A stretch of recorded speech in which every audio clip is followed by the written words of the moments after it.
Hello छात्र छात्रीসকল মই Parismita tutorial সকলকে স্বাগতম জনাই আজিৰ ভিডিঅটো আৰম্ভ কৰিবলৈ লৈছো মোৰ চেনেলত যদি কোনোবা নতুনকৈ আছে মোৰ চেনেলটো সাবস্ক্ৰাইব কৰিবা লাইক কৰিবা শেয়াৰ কৰিবা আৰু তোমালোকে যদি লাইক শেয়াৰ কৰা তেতিয়া হলে মই মোৰ উৎসাহিত হ'ম আৰু আগলৈ নতুন নতুন ভিডিঅ দি থাকিবলৈ উৎসাহ পাম এতিয়া আজি আমি তোমালোকৰ অধ্যায় 6 কলা টিস্যুজ এই পাঠটো আৰম্ভ কৰিবলৈ লৈছো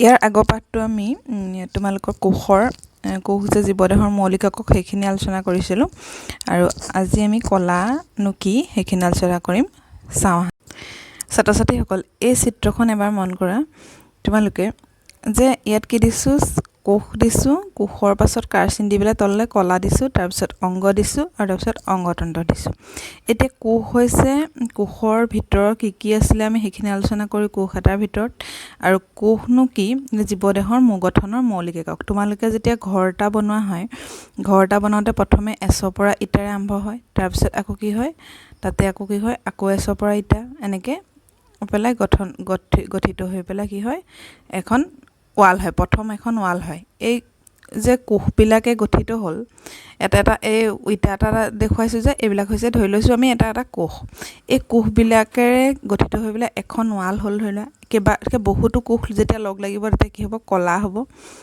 বহুতো কলা যেতিয়া লগ লাগিব কি হ'ব এটা অংগ হ'ব আৰু বহুতো অংগ যেতিয়া লগ লাগিব কি হ'ব অংগতন্ত্ৰ হ'ব ঠিক সেইদৰে তোমালোকে যদি ঘৰটো ক্ষেত্ৰতে চোৱা এটা ইটা আৰম্ভ হ'ল মানে এটা কোষেৰে তাৰ পিছত কি হৈছে এটা বহুতো কোষ লগাই পেলাই কলা হ'ল ধৰি লোৱা এটা আমাৰ এখন ওয়াল হ'ল তাৰ পিছত কি হৈছে বহুতো এখন ওয়াল হ'ল এটা ৰুমৰ ধৰি লোৱা এখন ওয়াল হ'ল এটা চাৰিখন ওয়াল লগ লাগিলে এটা ৰুম হ'ল সেই ৰুমটো মানে আমি ধৰি লৈছো অংগ এটা বহুতো কেবাটা ৰুম লগ লাগিহে ঘৰখন হৈছিলে হয় না অংগতন্ত্ৰ গঠন হৈছিলে ঠিক সেইদৰে কি কৈছে এটো এটা মই সামান্য উদাহৰণে দেখুৱাইছো এটা কি কৈছে কোষ হৈছে যে কলা হৈছে যে বহুতো কোষৰ সমষ্টি এতিয়া আমাৰ জীৱদেহৰ উদ্ভিদৰ প্ৰাণী কোষৰ বিষয়ে আলোচনা কৰিম এটা কি হৈছে কোষ একোটাই নিজৰ ভিতৰত যিখিনি কাৰ্য কৰে সেই তাৰ উপৰি কি হৈছে বহুতো কোষ যেতিয়া লগ লাগি পেলাই কলা গঠন হ'ব কলাতে নিৰ্দিষ্ট দেহটোৰ ভিতৰত জীৱদেহটোৰ ভিতৰত নিৰ্দিষ্ট কাম সম্পন্ন কৰিবলৈ কি হয় নিজৰ কলা হৈছে এটা কি হয় নিৰ্দিষ্ট শৰীৰে সজ্জিত উৎকৃষ্ট কাৰ্যদক্ষতা সম্পন্ন কোনো কাম সম্পন্ন কৰা কোষৰ সমষ্টি এটা কোষৰ সমষ্টি বুলি মই কৈছিলো যি কি কৰে নিৰ্দিষ্ট শৰীৰে সজ্জিত হৈ থাকে আৰু উৎকৃষ্ট কাৰ্যদক্ষতা থাকিব লাগিব তাৰমানে কি হয় এটা কোষৰ কাৰ্যদক্ষতা থাকে সেই কোষখিনি যেতিয়া লগ লাগি যাব তাৰ এটা ধৰি লোৱা জীৱদেহটো গঠন হ'বলৈ কি হয় বহুত কোটি কোটি কোষৰ জীৱদেহটো বহুত কোটি কোটি কোষেৰে গঠিত সেইখিনি আমি এতিয়া আলোচনা কৰো আহা ছাত্ৰ ছাত্ৰীসকল এতিয়া চোৱা কলাক দুটা ভাগত ভাগ কৰা হয় এটা হৈছে উদ্ভিদ আৰু এটা হৈছে প্ৰাণী কলা উদ্ভিদ দেহত থকা যিখিনি কলা সেইখিনি উদ্ভিদ কলা আৰু প্ৰাণী দেহখিনি প্ৰাণী কলা তাৰ উদ্ভিদৰ প্ৰাণী লগ লাগি কি হৈছে জীৱ জগত এটা ভাজক উদ্ভিদ কলাক দুটা ভাগত ভাগ কৰা হৈছে ভাজক কলা আৰু স্থায়ী কলা আৰু প্ৰাণী কলাক কেটা ভাগত ভাগ কৰা হৈছে চাৰিটা ভাগত আচ্ছাদক সংযোজক পেশী আৰু স্নায়ু এইকিটা ইয়াৰ পাছত আছে ভাজক কলাক কেটা ভাগত ভাগ হৈছে অগ্ৰস্থ ভাজক কলা পাৰ্শ্বীয় ভাজক কলা এইখিনি আমি ইয়াৰ পাছত আলোচনা গোটেইখিনি ডিটেইলছত আলোচনা কৰিম তাৰ পিছত নিবেশিত ভাজক কলা সেইখিনিনো কি আমি চাম এটা স্থায়ী কলা কি হৈছে দুটা ভাগত ভাগ কৰিছে সৰল আৰু জটিল স্থায়ী কলাক আকৌ দুটা ভাগত সেই সৰল কলাখিনিক আকৌ তিনটা ভাগত পেৰেনকাইমা কোলেনকাইমা স্কেৰেনকাইমা আৰু জটিল কলাত হৈছে জাইলেম আৰু ফ্লোয়েম এতিয়া প্ৰাণী কলা আৰু আচ্ছাদক সংযোজক পেশী স্নায়ু এইগিটাৰো বহুত ভাগ আছে ইয়াত মই লিখিবলৈ অসুবিধা হ'ল কাৰণে লিখা নাই আমি পাঠটো পঢ়াই যাওঁতে সেইখিনি আলোচনা কৰিম ছাত্ৰ ছাত্ৰীসকল তোমালোকে এটা নিজৰ কিতাপখন মেলি লোৱা আৰু চাই যাবা আগৰ অধ্যয়নৰ পৰা আমি জানিব পাৰিলো যে সকলোবিলাক জীৱ কোষেৰে গঠিত এটা এককোষী জীৱৰ ক্ষেত্ৰত একোটা মাত্ৰ কোষেৰে সকলোবিলাক জৈৱিক কাৰ্য এটা আমি এককোষী জীৱৰ উদাহৰণ চাইছিলো যে এমিবাই কি কৰে এটা কোষেৰে কি কৰে সকলোবিলাক কাৰ্য তাৰ দেহৰ ভিতৰত সমাধান কৰে যেনে চলন খাদ্য গ্ৰহণ সহীয় গেছ গ্ৰহণ ৰেচন আদি সকলোবিলাক কাৰ্য এটা কোষেৰে নিয়ন্ত্ৰণ কৰে। কিন্তু বহুকোষী জীৱ বহু নিযুত কোষেৰে গঠিত। এইবিলাকৰ কোষেই অধিক সংখ্যক কিছুমান নিৰ্দিষ্ট কাৰ্য সম্পাদন কৰিবৰ বাবে নিৰ্দিষ্ট বৈশিষ্ট্যতা আহৰণ কৰে। একোটা নিৰ্দিষ্ট কাৰ্যৰ বাবে কেইবা প্ৰকাৰৰ কোষ লগ লাগি একোটা সমষ্টিৰ সৃষ্টি কৰে। যিহেতু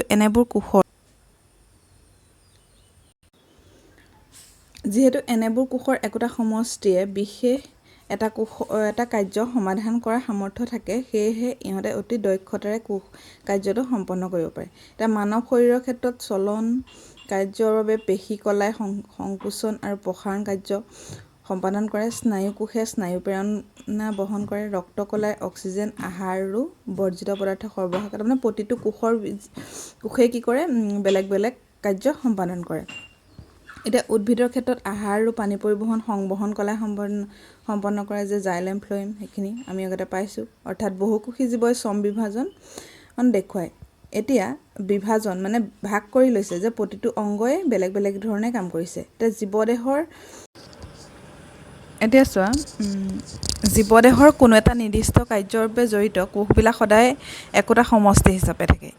ইয়াৰ অৰ্থ এই যে এটা নিৰ্দিষ্ট কাম সমাধা কৰিবৰ বাবে জীৱদেহৰ নিৰ্দিষ্ট স্থানত কোষবিলাক একগোট হৈ থাকে। এনেদৰে কোষবিলাকৰ নিৰ্দিষ্ট শৈলীৰে সজ্জিত হৈ কলাৰ সৃষ্টি কৰে। এতিয়া মই কৈছিলোঁ যে কোষৰ সমষ্টিয়েই হৈছে কলা। এতিয়া কি কয়, নিৰ্দিষ্ট জেগাত কি হয়, নিৰ্দিষ্ট কোষেৰে বহুতখিনি কোষ লগ লাগি পেলাই এটা কি হয়, কলাৰ সৃষ্টি কৰিছে। সেই কলাবিলাকে কি কয়, বিভিন্ন কাৰ্য অতি উৎকৃষ্টতাৰে সম্পন্ন কৰে। এতিয়া নিৰ্দিষ্ট শৈলীৰে সজ্জিত উৎকৃষ্ট কাৰ্যদক্ষতা থাকে। দক্ষতাৰে কোনো কাম সম্পন্ন কৰা কোষৰ সমষ্টিকে কলা বুলি কয়। যেনে কি কৈছে, উদাহৰণ দিছে তেজ, ফ্ল'য়েম, পেশী আদি হ'ল কিছুমান কলাৰ উদাহৰণ। এইখিনি হৈছে প্ৰাণীদেহৰ কলাৰ কথা হৈছে এইকেইটা। ফ্ল'য়েমটো উদ্ভিদ দেহৰ, আৰু তেজ, পেশী এইবিলাক হৈছে প্ৰাণীদেহৰ। এটা নিৰ্দিষ্ট কাৰ্য সম্পাদন কৰিবলৈ একে গঠনৰ একে আকৃতি প্ৰকৃতিৰ কোষৰ সমষ্টিয়ে কি কৰে, কলা গঠন কৰে। এতিয়া উদ্ভিদ আৰু প্ৰাণী একেধৰণৰ কলাৰে গঠিতনে? এতিয়া আমি কলাসমূহৰ গঠন আৰু কাৰ্যৰ বিষয়ে তুলনা কৰি চাওঁ আহা। উদ্ভিদ আৰু প্ৰাণী দেহৰ গঠন একেই নে? দুয়োবিধ একে কাৰ্য কৰেনে? এতিয়া এইটো স্পষ্ট যে এই দুবিধৰ মাজত মন কৰিবলগীয়া কিছুমান পাৰ্থক্য বিদ্যমান। উদ্ভিদবিলাকৰ স্থিৰ বা একে ঠাইতে থাকে, ইহঁতৰ চলাচল কৰিব নোৱাৰে। ইহঁতৰ সৰহখিনি কলাই আন কলাক শক্তি প্ৰদান কৰাৰ বাবে সহায়কাৰী কলা হিচাপে থাকে। তদুপৰি উদ্ভিদ দেহৰ সৰহখিনি কলাই হ'ল মৃত। এতিয়া উদ্ভিদৰ যিবিলাক কলাবিলাক থাকে বেছিভাগ মৃত, যদিও সেইখিনি কি কৰে, উদ্ভিদৰ ক্ষেত্ৰত মৃত কোষেও জীৱিত কোষৰ দৰে শাৰীৰিক শক্তি প্ৰদান কৰে। সেই যিবিলাক মৃত কোষ সেইবিলাকো কি কৰে, জীৱিত কোষৰ দৰে শক্তি প্ৰদান কৰে। সেয়েহে এইবোৰৰ নিম্নতম পৰিচৰ্যাৰ প্ৰয়োজন হয়। আনহাতে প্ৰাণীয়ে খাদ্য, সংগী আৰু আশ্ৰয়ৰ বাবে ইফালৰ পৰা সিফালে চলাচল কৰিব লাগে।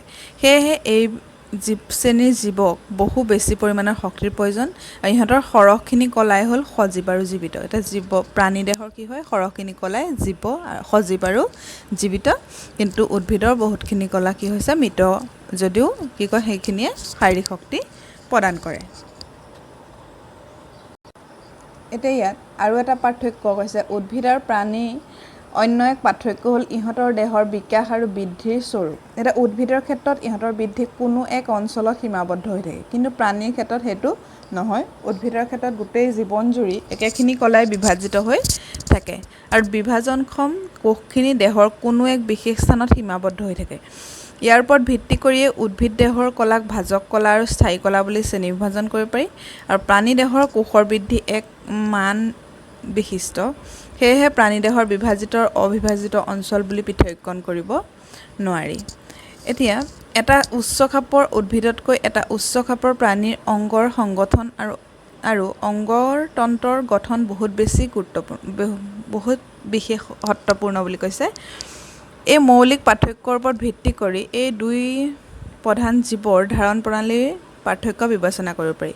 বিশেষকৈ সিহঁতৰ আহাৰ গ্ৰহণ পদ্ধতি, তদুপৰি সিহঁতৰ চাল চলনৰ বাবে অভিযোজন কৰি লোৱা অংগতন্ত্ৰৰ শৈলী মন কৰিবলগীয়া। অৰ্থাৎ প্ৰাণীয়ে চলনৰ বাবে উদ্ভিদে একেঠাইতে স্থিৰ হৈ থাকিবৰ বাবে কৰা অংগতন্ত্ৰৰ অভিযোজন শৈলী। এটা প্ৰাণীবিলাকে ইফালৰ পৰা সিফাললৈ যাব লাগে সেই অভিযোজন শৈলীৰ কথা কৈছে আৰু উদ্ভিদ যিহেতু একেঠাইত থিয় হৈ থাকিব লাগিব তাৰ বাবে সিহঁতি অভিযোজন কৰিব লাগে এই প্ৰসংগ প্ৰাণী আৰু উদ্ভিদ দেহৰ জটিল গঠনসমূহৰ কলাসমূহৰ সম্যক জ্ঞানৰ বিষয়ে বিস্তৃতভাৱে আলোচনা কৰোঁ আহা এতিয়া চোৱা উদ্ভিদৰ বৃদ্ধি কেৱল মাত্ৰ নিৰ্দিষ্ট কিছুমান অঞ্চলতহে সংগঠিত হয় এই অঞ্চলবিলাক বিভাজনশীল কলাৰে গঠিত মানে ভাগ হৈ থাকে সেইবাবে এই বিলাকক ভাজক কলা বোলে আৰু স্থান অনুসৰি ভাজক কলাক অগ্ৰস্থ ভাজক কলা পাৰ্শ্বীয় ভাজক কলা আৰু নিৱেশিত ভাজক কলা তিনিটা ভাগত ভাগ কৰা হৈছে ভাজক কলাক আৰু বুলি শ্ৰেণীবিভাজন কৰা হৈছে এতিয়া ইয়াত চিত্ৰ এটা দেখুৱাইছে অগ্ৰস্থ মানে একেবাৰে ওপৰত আছে এইটো শিপাৰ এইটো কি কৈছে ৰবা এক মিনিট যেতিয়া কাণ্ডৰ মাজত থাকিব এইটো ইয়াত কৈছে যে ভাজক কলাৰ পৰা নতুনকৈ উৎপত্তি হোৱা কোষবিলাকো প্ৰাৰম্ভিক অৱস্থাত ভাজক কলাৰ দৰে বিভাজনক্ষম কিন্তু ক্ৰমান্বয়ে বৃদ্ধি হৈ পৈণত সিহঁতে বৈশিষ্ট্যগত চৰিত্ৰবিলাকক লাহে লাহে লুপ্ত পাবলৈ ধৰে এতিয়া নিৰ্দিষ্ট অৱস্থা প্ৰাপ্তি হ'লে পৰিৱৰ্তন ঘটে যে অগ্ৰস্থ ভাজক কলাবিলাক উদ্ভিদৰ কাণ্ড আৰু শিপাৰ একেবাৰে অগ্ৰ অংশত থাকে তোমালোকে চিত্ৰটো একেবাৰে চোৱা একেবাৰে কৈছে উদ্ভিদৰ কাণ্ড আৰু শিপাৰ অগ্ৰ অংশত এতিয়া শিপাৰ একেবাৰে আগত আৰু কাণ্ডৰ একেবাৰে ওপৰত থাকে অগ্ৰ অংশত থাকি ক্ৰমান্বয়ে কাণ্ড আৰু শিপাৰ দৈৰ্ঘ্য বৃদ্ধি কৰাত সহায় কৰে আৰু পাৰ্শ্বীয় ভাজক কলাবিলাকক ইয়াক কেম্বিয়াম বুলিও কোৱা হয় ই কাণ্ডৰ কলেবৰ বৃদ্ধি কৰে আৰু নিৱেশিত ভাজক কলাবিলাক উদ্ভিদৰ পাতৰ ঠাৰিৰ গুৰিত বা গা গছৰ গাঁঠিৰ কাষত থাকে যিহেতু এই কোষবিলাক সক্ৰিয় হৈ থাকে সেই কোষবিলাকৰ কি কয় কোষ পৰশৰ ঘনত্ব বেছি চেলুলোজেৰে গঠিত কোষবেৰখন উদ্ভিদ কোষত চেলুলোজ থাকে আৰু কি কয় চেলুলোজেৰে গঠিত কোষবেৰখন পাতল আৰু কোষকেন্দ্ৰটো সুস্পষ্ট হৈ থাকে এই কোষবিলাকত ৰসধানী নাথাকে কিন্তু কি কাৰণত ৰসধানী নাথাকে তাক আমি ভাবি উলিয়াব পাৰোঁনে তোমালোকে আগৰ অধ্যয়নত উল্লেখ কৰা ৰসধানীৰ দফাটো ইয়াৰ উত্তৰ বিচাৰি পাবা তোমালোকে আকৌ এবাৰ তো চাবাচোন মই আকৌ এইখিনি আলোচনা নকৰোঁ এতিয়া ভাজক কলাৰ পাছত কি হ'ব স্থায়ী কলা এটা স্থায়ী কলানো কি যে ভাজক কলাৰে গঠিত কোষবিলাক পিছত কি হয়গৈ সিহঁত পিছলৈ বিভাজন ক্ষমতা ভাজক কলাবিলাক কি হয় বিভাজন হৈ থাকে বিভাজন হোৱাৰ পিছত সিহঁতে এটা সময়ত কি হয় বিভাজন ক্ষমতা হেৰুৱাই এক বিশেষ ভূমিকা গ্ৰহণ কৰে ইয়াৰ ফলশ্ৰুতিত সিহঁতে কি হয় স্থায়ী কলালৈ পৰিৱৰ্তিত হয় এই প্ৰক্ৰিয়াক ভাজক কলাৰ কোষবোৰে সিহঁতৰ স্থায়ী আকাৰ আৰু আকৃতি ধাৰণ কৰি নিৰ্দিষ্টভাৱে কোনো কাৰ্য কৰিবৰ বাবে সাজু হৈ উঠে আৰু ইয়াকে বিভেদন বুলি কোৱা হয় ভাজক কলাৰ পৰা এনেধৰণৰ বিভেদন ঘটি বিভিন্ন প্ৰকাৰৰ স্থায়ী কলা গঠন হয় এতিয়া স্থায়ী কলা বিভিন্ন প্ৰকাৰৰ আছে সেইখিনি কি আমি আলোচনা কৰোঁ এতিয়া চোৱা সৰল কলা এতিয়া কোষবিলাকৰ কেইখাইমান লগ হৈ প্ৰাৰম্ভিক কলাৰ বন্ধনটো গঠন হয় আৰু এই কলাখিনি হ'ল পেৰেনকাইমা আৰু এইখিনি স্থায়ী কলা তুলনামূলকভাৱে এই কলা কোষবেৰবোৰ পাতল আৰু ইহঁতৰ বিশেষত্ব নাথাকে এইবিলাকক কি কয় সজীৱ কোষ হয় গতিকে প্ৰথমে প্ৰাৰম্ভিক কলা প্ৰথম কোষবিলাক আৰম্ভ হোৱাৰ আগত এটা শাৰী শাৰী হৈ কোষবিলাক থাকে নহয় তোমালোকে আগতে কোষৰ যিখিনি দেখুৱাইছিলোঁ পাৰ্থক্য হেৰিয়াত কোষবিলাক কেনেকৈ থাকে শাৰী শাৰী হৈ সেই শাৰীখিনি কি কৈছে প্ৰথম প্ৰাৰম্ভিক যিটো বন্ধন গঠন কৰে সেই প্ৰথম কেইশাৰীমান তাৰমানে কেইশাৰীমান লগ হৈ পেলাই এই কলাখিনিয়ে হ'ল পেৰেনকাইমা আৰু এইখিনি স্থায়ী কলা বুলি কৈছে তুলনামূলকভাৱে এই কলাৰ কোষবোৰৰ বেৰবোৰ পাতল হয় আৰু ইহঁতৰ বিশেষত্ব নাথাকে এইবিলাক কোষ সাধাৰণতে সিহঁতে কি কৰে পাতলকৈ সজ্জিত হৈ থাকে আৰু সেইবাবে কোষবিলাকৰ মাজত সৰু বা ডাঙৰ মধ্যৱৰ্তী স্থান থাকে আৰু এই কলাখিনি উদ্ভিদক কি কৰে শক্তি দিয়ে আৰু কোনো ক্ষেত্ৰত এই কলা কোষবিলাকক পত্ৰহৈত থাকে বাবে সিহঁতে সালোক সংশ্লেষণ কৰিব পাৰে আৰু তেনেবিলাকক ক্লৰেনকাইমা বোলে এতিয়া কি কৈছে যিবিলাকে সালোক সংশ্লেষণ কৰিব পাৰে সেইখিনি ক্লৰেনকাইমা বুলি কৈছে ইয়াত ক্লৰফিল থাকে আৰু কি কৈছে জলজ উদ্ভিদৰ ক্ষেত্ৰত পেৰেনকাইমা কোষবিলাকৰ মাজত যথেষ্ট ডাঙৰ ডাঙৰ কোষৰ মধ্যৱৰ্তী স্থান থাকে আৰু থাকি উদ্ভিদজোপাক পানীত উপঙি থকাত সহায় কৰে কি কৈছে বাহিৰৰ যিহেতু পেৰেনকাইমাটো বাহিৰৰ ফালে থাকে এটা কি কৈছে প্ৰথমে বন্ধনটো গঠন কৰে বুলি কৈছে না সেইখিনি মধ্যৱৰ্তী স্থানবিলাক ডাঙৰ ডাঙৰ সেইকাৰণে কি কৈছে পানীত উপঙি থাকিবলৈ সহায় কৰে পাতল হয় তেনেধৰণৰ পেৰেনকাইমাক বায়ু কলা বোলে কাণ্ড আৰু শিপাত থকা পেৰেনকাইমাবিলাকেও কি কৰে খনিজ লৱণ আৰু পুষ্টি আৰু পানী সঞ্চিত কৰি ৰাখে। ছাত্ৰ ছাত্ৰীসকল এইটো চোৱা পেৰেনকাইমা কোষৰ চিত্ৰ। এইটো হৈছে অন্তঃকোষীয়, এইটো হৈছে প্ৰস্থছেদ। প্ৰস্থভাৱে ইয়াক কাটি পেলাই ইয়াক চাইছে অনুবীক্ষণ যন্ত্ৰৰ সহায়ত, আৰু এইটো দীৰ্ঘভাৱে কাটি পেলাই চাইছে দীৰ্ঘছেদৰ। এইটো ইয়াত দেখুৱাইছে এইবিলাক মাজত এইবিলাক অন্তঃকোষীয় স্থান, এইবিলাক এইখিনিত এইখন। আৰু ইয়াত দীৰ্ঘছেদত দেখাইছে কোষ পৰশ, কোষ কেন্দ্ৰ, কোষবিলাকৰ মাজত এই মধ্যৱৰ্তী খালী স্থান আছে, এইবিলাক দেখিছানে? মধ্যস্থৰ হৰিতকণা আছে, সেউজীয়াবিলাক হৰিতকণা, গহ্বৰ দেখাইছে অন্তঃকোষীয় স্থান, কোষবিলাকৰ মাজৰ যিখন স্থান সেইখন অন্তঃকোষীয় স্থান, আৰু প্ৰাথমিক কোষবেৰ, বাহিৰত এইটো প্ৰাথমিক কোষবেৰ দেখুৱাইছে। এতিয়া এই পেৰেনকাইমা কোষটোৰ এয়া দীৰ্ঘছেদ আৰু প্ৰস্থছেদৰ চিত্ৰ। ইয়াৰ পাছত চাওঁ আহা কলেনকাইমা। ইয়াৰ পাছত চোৱা উদ্ভিদৰ স্থিতিস্থাপকতা কোনটো অন্য এবিধ কলাৰ বাবে সম্ভৱ হয়, সেইবিধ কলাক কলেনকাইমা বুলি কোৱা হয়। এই কলাখিনিয়ে উদ্ভিদৰ বিভিন্ন অংগ, পাত, কাণ্ডবিলাকত বেকা বা হালদি গ'লেও ভাগি নোযোৱাকৈ কি কৰে থকাত সহায় কৰে। যে বেকা হৈ গ'লেও উদ্ভিদজোপা যে ভাগি নোযোৱাকৈ ৰাখিবলৈ কিহে সহায় কৰে? কলেনকাইমা কলাই। এই কলাবিধে উদ্ভিদজোপাক শাৰীৰিক শক্তি প্ৰদান কৰে, আৰু এই কলাখিনি গছৰ পাতৰ বিন্তৰ বহিষ্টকৰ তলত বিচাৰি উলিয়াব পাৰোঁ। এইবিধ কলাৰ কোষবিলাক সজীৱ, দীঘলীয়া আৰু অনিয়মিতভাৱে কোষবোৰক চুকবিলাক ডাঠ, আৰু এইবিধ কলাৰ কোষ মধ্যৱৰ্তী স্থান একেবাৰে কম অথবা নাথাকে। কি কৰে এই কলেনকাইমাৰ কোষত কি কয় মধ্যৱৰ্তী স্থান বা খালী ঠাই তাৰমানে নাথাকে, কম থাকে আৰু প্ৰায় অথবা নাথাকেই। এতিয়া আমি চিত্ৰত দেখাইছোঁ। এতিয়া চোৱা এইটো কলেনকাইমা কলাৰ চিত্ৰ। এইটো হৈছে প্ৰস্থছেদ, এইটো দীৰ্ঘছেদ। এতিয়া কি লিখিছে ইয়াত কোষবেৰৰ স্থূলীকৰণ, কোষ কেন্দ্ৰটো ক'ত দেখাইছে, আৰু কোষ গহ্বৰ দেখাইছে মাজৰ এই খালী জেগাকণ, আৰু কোষবেৰ বাহিৰৰ কিনাৰটোত কি আছে? কোষবেৰ আছে। এতিয়া প্ৰান্তীয় কোষবেৰ ভিতৰত থকা যিখন কোষবেৰ সেইটো দেখুৱাইছে ইয়াত। প্ৰাথমিক কোষবেৰ চুকত স্থূলীকৰণ, হৰিতকণা ইয়াত সেউজীয়া যিখিনি হৰিতকণা, কোষ কেন্দ্ৰ মাজত আছে, আৰু গহ্বৰ মাজৰ যিকণ খালী জেগা। এতিয়া ইয়াত যিমান ডাঙৰ দেখাইছে সিমান ডাঙৰ কেতিয়াও নহয়। এতিয়া কি কৈছে? কোষ পৰশ, এইখিনি মাজৰ যিখিনি কোষৰ মাজত থকা যিখিনি অৰ্ধজলীয় পদাৰ্থ সেইখিনি হৈছে কোষ পৰশ। এতিয়া কি হৈছে? কোষৰ মধ্যৱৰ্তী স্থান। ইয়াত কি কৈছিলে? কোষৰ মধ্যৱৰ্তী স্থান একেবাৰে কম থাকে অথবা নাথাকে। এই ৰঙা হৈ যে আছে দেখাইছে, ৰঙা দেখিছে যে এইবিলাক হৈছে কোষৰ মধ্যৱৰ্তী স্থান। কেতিয়াবা কিছুমানত অকণমান থাকে আৰু কিছুমানত প্ৰায় নাথাকেই। হ'ল স্কেৰেনকাইমা। এই কলাবিধৰ বাবে উদ্ভিদৰ দেহ কঠিন হয় আৰু দৃঢ় হয়। এতিয়া আমি নাৰিকলৰ বাকলি নিশ্চয় দেখিছোঁ, এইখন স্কেৰেনকাইমা কোষেৰে গঠিত। নাৰিকলৰ বাকলিটো স্কেৰেনকাইমাই গঠিত। এই নাৰিকলৰ বাকলিটো বহুত টান হয়। এই কলাবিধৰ কোষবিলাক মৃত। কোষবেৰত লিগনিন এবিধ ৰাসায়নিক পদাৰ্থ যিয়ে কঠিন আৰু কাঠাৰ দৰে লেকেটা, আঠাহে হ'ব লাগিছিলে, আঠাৰ দৰে লেকেটা লাগি থাকে। এতিয়া জমা হোৱাৰ বাবে দীঘল আৰু ঠেক হৈ পৰে। প্ৰায় ক্ষেত্ৰতে কোষবিলাকক লিগনিনেৰে পৰিপূৰ্ণ হৈ কোষৰ অভ্যন্তৰত খালী স্থান নোহোৱা হৈ পৰে। এই কলাবিধৰ কাণ্ড আৰু সংবহন কণাৰ চাৰিওফালে পাতৰ শিৰাত আৰু গছৰ গুটিৰ বাকলিত পোৱা যায়। গছৰ গুটিৰ বাকলিবিলাক সদায় টান দি চাবাচোন।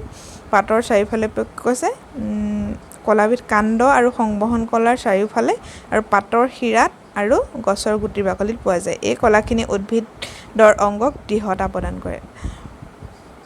এতিয়া ইয়াৰ চিত্ৰটো চাওঁ আহা। এইটো স্কেৰেনকাইমাৰ এইটো প্ৰস্থছেদ আৰু এইটো প্ৰস্থছেদ, এইটো দীৰ্ঘছেদ। এতিয়া কি কৈছে? সংকীৰ্ণ আভ্যন্তৰীণ ঠাই আৰু লিগনিনযুক্ত ডাঠ কোষবেৰ। এই বাহিৰৰ যিখন আৱৰণ আছে এইখন কি হৈছে? ডাঠ, যিখন লিগনিনযুক্ত ডাঠ কোষবেৰ হয়। ছাত্ৰ ছাত্ৰীসকল আজিৰ ভিডিঅ'টো ইমানতে সামৰিছোঁ। তোমালোকৰ এইখিনিলৈকে আলোচনা কৰিলোঁ। ইয়াৰ পাছত আমি পাছৰখিনি আলোচনা কৰিম। যিহেতু বেছি দীঘলীয়া হৈ গ'লে ভিডিঅ'টো আপলোড কৰিবলৈ অসুবিধা হয়। মোৰ যদি ভিডিঅ'টো চাই ভাল লাগিলে তেতিয়াহ'লে সকলোৱে লাইক কৰিবা, শ্বেয়াৰ কৰিবা। ধন্যবাদ।